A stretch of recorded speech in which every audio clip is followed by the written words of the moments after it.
আমরা চ্যানেল বক্সের এখানে যে 5 ভোল্ট, এই 5 ভোল্টটি পরিমাপ করে দেখব। তো এখানে যদি 5 ভোল্ট ইনপুট হয় তাহলে আমাদের বুঝতে হবে যে টেলিভিশনটি রান হয়ে গেছে। তো এখন কিন্তু দেখতে পাচ্ছি আমরা টেলিভিশনটি একদম পারফেক্টভাবে রান হয়ে গেছে। আসসালামু আলাইকুম ভিউয়ার্স। তো এই মুহূর্তে আমার সামনে একটি 14 ইঞ্চি টেলিভিশন, আর এই টেলিভিশনটি হলো TCL কোম্পানি। তো কাস্টমারটি নিয়ে এসছে যে আমার টেলিভিশনটি অন হচ্ছে না। তো আমি টেলিভিশনটি এসি লাইনে প্লাগ ইন করলাম। প্লাগ ইন করার পর এখানে যে একটি ইন্ডিকেটর বাল্ব, তো এই ইন্ডিকেটর বাল্বটি জ্বলছে না এবং টেলিভিশনটি রান হচ্ছে না। তো চলুন দেখা যাক যে টেলিভিশনটি আমরা খুলবো, খোলার পর রিপেয়ার করার চেষ্টা করব।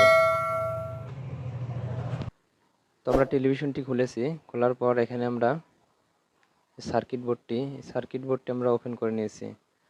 তো টেলিভিশনটি TCL এর হলেও সার্কিটটি কিন্তু চায়না ব্র্যান্ডের। তো কোনো এক টেকনিশিয়ান ভাই হয়তো এই সার্কিটটি চেঞ্জ করে অন্য একটি সার্কিট লাগিয়ে নিয়েছে। তো যে অরিজিনাল সার্কিটটি ছিল হয়তো এই সার্কিটটি নষ্ট হয়ে গেছিল। তো আমরা টেলিভিশনে দেখতে পাচ্ছি একটি চায়না সার্কিট লাগানো। তো সার্কিটের আমরা পাওয়ার কানেকশনের ওখানে একটা কাজের সুবিধার জন্য একটা এসি কট লাগিয়ে নিয়েছি। আর এখানে আমরা সার্কিট বোর্ডটি এখন মাল্টিমিটার দিয়ে টেস্ট করব। যেহেতু পাওয়ার প্রবলেম, তো পাওয়ার প্রবলেমের সর্বপ্রথম আমরা দেখে নেব যে এই পাওয়ার সেকশনের এই লাইনগুলো ঠিক আছে কিনা। তো পাওয়ার সাইডের এখানে আমরা সর্বপ্রথম ফিউজ পরিমাপ করে দেখব। তো এখানে আমি মাল্টিমিটারে ডায়োড মোডে রাখবো।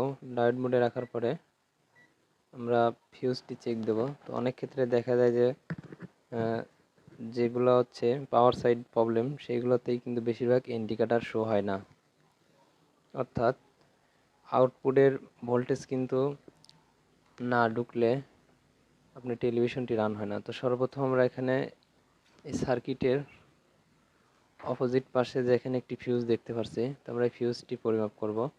ফিউজটি পরিমাপ করার পর আমরা এখানে লাইন দেব, লাইন দিয়ে মেইন ফিল্টারের ভোল্টেজটি দেখব। তো এখানে যদি ভোল্টেজটি ওকে থাকে তারপর আমরা স্টেপ বাই স্টেপ কাজের দিকে আগাবো। তো মাল্টিমিটার দিয়ে আমরা সর্বপ্রথম ফিউজটি চেক দিয়ে নেব। তো এটা হলো ফিউজ। তো আমরা দেখতে পাচ্ছি এখানে ফিউজটি ঠিক আছে। তো মাল্টিমিটার এখানে রিডিং দেখাচ্ছে, অর্থাৎ শর্ট দেখাচ্ছে। তো শর্ট দেখাচ্ছে, আর ফিউজটি মূলত শর্টই দেখায়।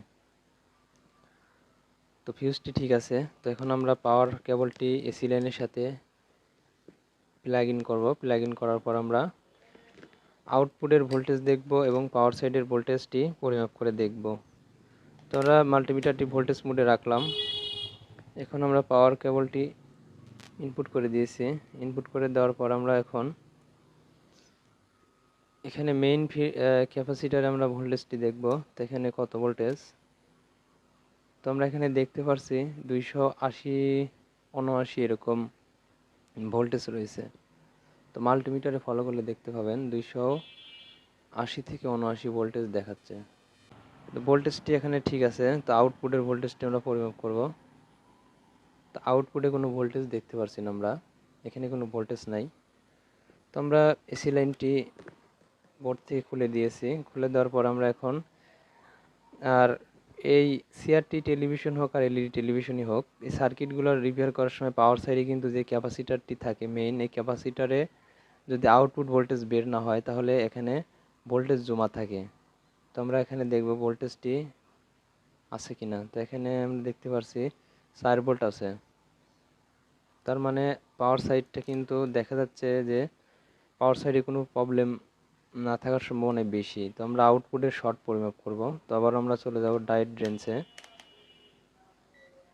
আউটপুটে যদি কোনো কম্পোনেন্ট শর্ট হয়ে যায় তাহলে এই ধরনের প্রবলেম হয়। তো আমরা মাল্টিমিটারের পজিটিভ প্রুফটি এখানকার গ্রাউন্ডের সাথে ধরব।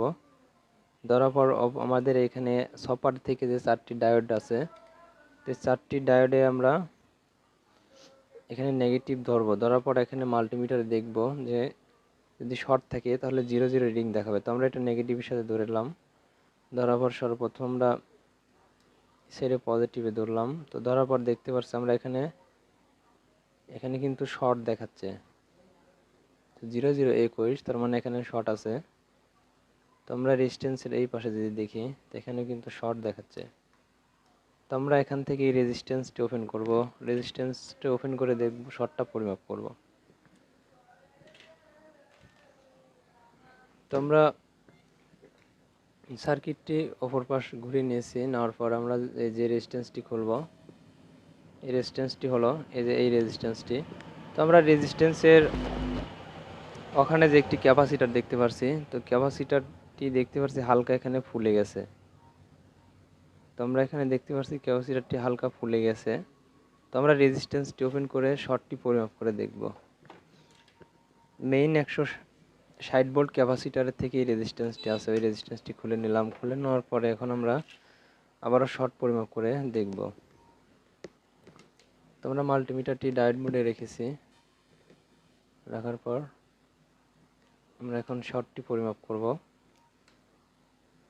দেখব যে এখনো শর্টটি আছে কিনা। তো এখন কিন্তু এখানে শর্ট নাই, তো এর অপর পাশে শর্ট দেখাচ্ছে। তো আমাদের এখানে হয়তো ফ্লাইব্যাক থেকেও আসতে পারে এবং আউটপুট ট্রানজিস্টর থেকেও আসতে পারে। তো আমরা সর্বপ্রথম আউটপুট ট্রানজিস্টরটা এই বোর্ড থেকে খুলব, খুলে পরিমাপ করে দেখব।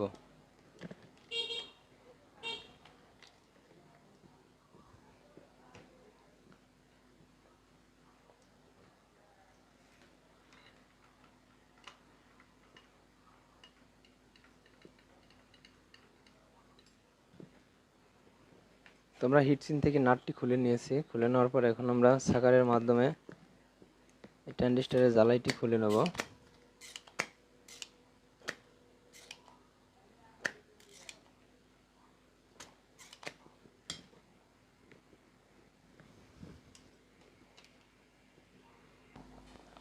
আমরা বোর্ড থেকে আউটপুট ট্রানজিস্টরটি খুলে নিয়েছি, খুলে নেওয়ার পরে আমরা এটা দেখতে পাচ্ছি তোশিবা 2499 ট্রানজিস্টরটি। তো আমরা ট্রানজিস্টরটি এখন মাল্টিমিটার দিয়ে চেক দেব।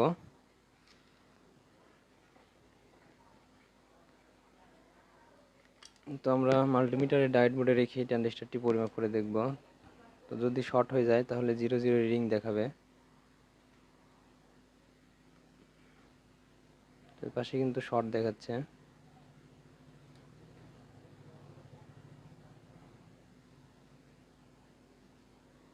ট্রানজিস্টরটি শর্ট হয়ে গেছে, দুই সাইডে শর্ট দেখাচ্ছে। তো আমরা ট্রানজিস্টরটি চেঞ্জ করব। আর এখানে যে আমরা ক্যাপাসিটারটি দেখতে পারলাম, ক্যাপাসিটারটি ফুলা আছে হালকা। বোর্ডের যেই 160 ভোল্টের ক্যাপাসিটারটি ফুলা, তো আমরা এই ক্যাপাসিটারটি বোর্ড থেকে চেঞ্জ করব, কারণ এই অবস্থায় রাখলে ক্যাপাসিটারটি ফেটে যাওয়ার সম্ভাবনা আছে। তো ক্যাপাসিটারটি আমরা খুলে নিয়েছি, সেম মানের একটি ক্যাপাসিটার লাগাবো 47 মাইক্রোফ্যারাড 160 ভোল্ট। তো আমি এখানে যে দুটি জিনিস এখানে নষ্ট দেখলাম, তো আমরা এই দুটি জিনিস লাগিয়ে আবারও টেস্ট করে দেখব। তো এটা হলো 2499 একটি ট্রানজিস্টরটি নতুন নিয়েছি আমি। আর একটা হলো 47 মাইক্রোফ্যারাড 160 ভোল্টের ক্যাপাসিটার।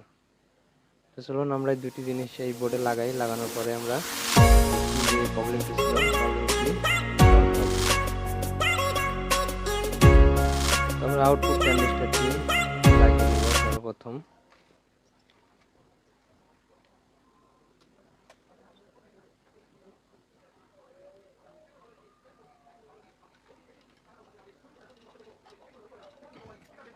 তো আমরা হিটসিনের সাথে আউটপুট ট্রানজিস্টরটি লাগিয়ে নিয়েছি। তো অবশ্যই লাগানোর সময় ভালো করে টাইট দিতে হবে। আমরা এখন ক্যাপাসিটরটি লাগাবো। তো ক্যাপাসিটরের নেগেটিভ এবং পজিটিভ দুটি দিক রয়েছে, তো অবশ্যই নেগেটিভ পজিটিভ দিক দুটি সোজা করে লাগাতে হবে। উল্টোভাবে লাগালে কিন্তু ক্যাপাসিটরটি লাইন দেওয়ার সাথে সাথে বাস্ট হয়ে যাবে। তো সার্কিট বোর্ডে চিহ্ন দেওয়া রয়েছে, এই চিহ্ন বরাবরই লাগাতে হবে। এখন আমরা আউটপুট ট্রানজিস্টরে দেখব, তো এখানে কত ভোল্টেজ দেখাচ্ছে। তো আউটপুট ট্রানজিস্টরে কিন্তু ভোল্টেজটি আছে। আর আমরা চ্যানেল বক্সের এখানে যে 5 ভোল্ট, এই 5 ভোল্টটি পরিমাপ করে দেখব। তো এখানে যদি 5 ভোল্ট ইনপুট হয় তাহলে আমাদের বুঝতে হবে যে টেলিভিশনটি রান হয়ে গেছে। তো আমরা মাল্টিমিটারে দেখতে পাচ্ছি 5 ভোল্টেজ দেখাচ্ছে। তো আমরা এখন টেলিভিশন স্ক্রিনটি দেখব যে স্ক্রিনটি টেলিভিশনের আসছে কিনা। তো আমরা টেলিভিশনের স্ক্রিনটি দেখতে পাচ্ছি একদম পারফেক্টভাবে ক্লিয়ার চলে এসেছে। তো আমরা ডিসি লাইনটি ইনপুট করে দেখাচ্ছি না, কারণ কিছু সময় দেখা যায় কপিরাইট দেখায়, তো যার কারণে টেলিভিশনটি আমরা ডিসি লাইন ইনপুট করব না। তো ভিউয়ার্স, আমরা কিন্তু টেলিভিশনের যে প্রবলেমটি ছিল প্রবলেমটি রিপেয়ার করে নিয়েছি। আর এই ধরনের প্রবলেম হলে আপনারা সর্বপ্রথম আমি যে স্টেপভাবে কাজ করলাম তো এইগুলো দেখবেন। তো আশা করি আপনাদের যদি এই ধরনের প্রবলেম হয়ে থাকে তো আপনারা কিন্তু এখন রিপেয়ার করে নিতে পারবেন। তো যারা এলইডি এবং সিআরটি টেলিভিশন সহ ইলেকট্রনিক্সের কাজ শিখতে চান তারা আমার চ্যানেলটি এখনই সাবস্ক্রাইব করুন আর পাশে থাকা বেল আইকনটি বাজিয়ে দিন। দেখা হবে নেক্সট কোনো ভিডিওতে। আজ এ পর্যন্তই।